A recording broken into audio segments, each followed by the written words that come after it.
നമസ്കാരം, ചർച്ച അപ്ഡേറ്റ്സിലേക്ക് സ്വാഗതം. ഫ്രാൻസിസ് മാർപ്പാപ്പയ്ക്ക് സ്വന്തം കൈപ്പടയിലുള്ള കത്തുകളും ചിത്രങ്ങളും സമ്മാനിച്ച് ജെമല്ലി ആശുപത്രിയിലെ കുട്ടികൾ. കഴിഞ്ഞ ദിവസം പീഡിയാട്രിക് ഓങ്കോളജി വിഭാഗത്തിലെ കുട്ടികളാണ് തങ്ങളുടെ സ്നേഹവും പ്രാർത്ഥനകളും അറിയിച്ചുകൊണ്ട് എഴുത്തുകളിലൂടെയും ചിത്രങ്ങളിലൂടെയും മാർപ്പാപ്പയോടുള്ള സ്നേഹം പ്രകടിപ്പിച്ചത്.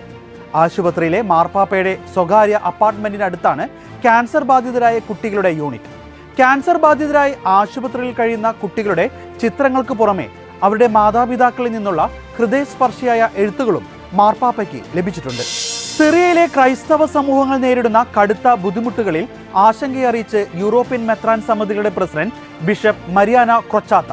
സിറിയയിലെ ഹോംസ് അതിരൂപത അധ്യക്ഷൻ ആർച്ച് ബിഷപ്പ് യൂലിയാൻ ഷാഖ് മുറാദ് അയച്ച കത്തിന് മറുപടിയായി ഫെബ്രുവരി 19 ബുധനാഴ്ച പുറത്തുവിട്ട പ്രസ്താവനയിലാണ് വിഷയത്തിലുള്ള ആശങ്ക അദ്ദേഹം പ്രകടിപ്പിച്ചത്.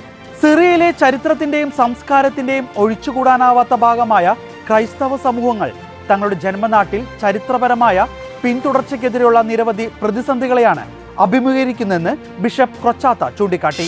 കേരളത്തിൽ ക്രൈസ്തവ വിശ്വാസികളായ ജീവനക്കാർ വരുമാന നികുതി അടയ്ക്കാതെ നിയമലംഘനം നടത്തുന്നുവെന്ന് കാണിച്ച് അടിസ്ഥാനമില്ലാത്ത പരാതിയിൽ അന്വേഷണം നടത്തണമെന്ന വിചിത്ര സർക്കുലറുമായി പൊതുവിദ്യാഭ്യാസ വകുപ്പ്.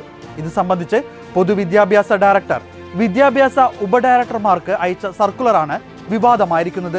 ഒരു പ്രത്യേക മതവിഭാഗത്തിലെ ആളുകളെ മാത്രം ലക്ഷ്യമിട്ട് ഒരു വ്യക്തി പരാതി നൽകിയപ്പോൾ പരാതിക്ക് എന്തെങ്കിലും അടിസ്ഥാനമുണ്ടോ എന്ന പ്രാഥമിക പരിശോധന പോലും നടത്താതെയാണ് പൊതുവിദ്യാഭ്യാസ വിജിലൻസ് വിഭാഗം ഇത്തരത്തിലൊരു സർക്കുലർ തയ്യാറാക്കി വിദ്യാഭ്യാസ ഉപഡയറക്ടർമാർക്ക് അയച്ചിട്ടുള്ളത്.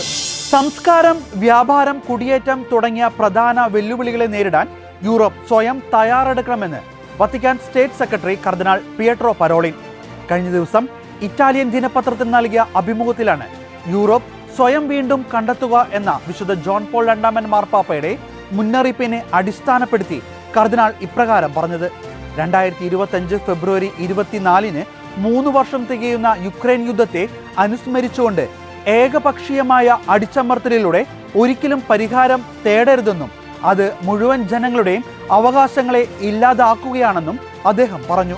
ഗമനം സാഹിത്യവേദിയുടെ 2ാം വാർഷികവും സംസ്ഥാനതല സാഹിത്യ പുരസ്കാര സമർപ്പണവും നടന്നു.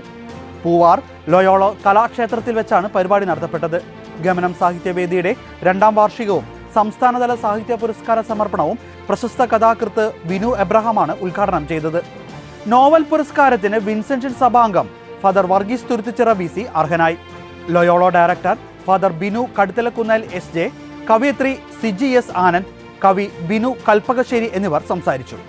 ഇതോടെ ചർച്ച അപ്ഡേറ്റ്സ് ഇവിടെ പൂർണ്ണമാവുകയാണ്. നന്ദി.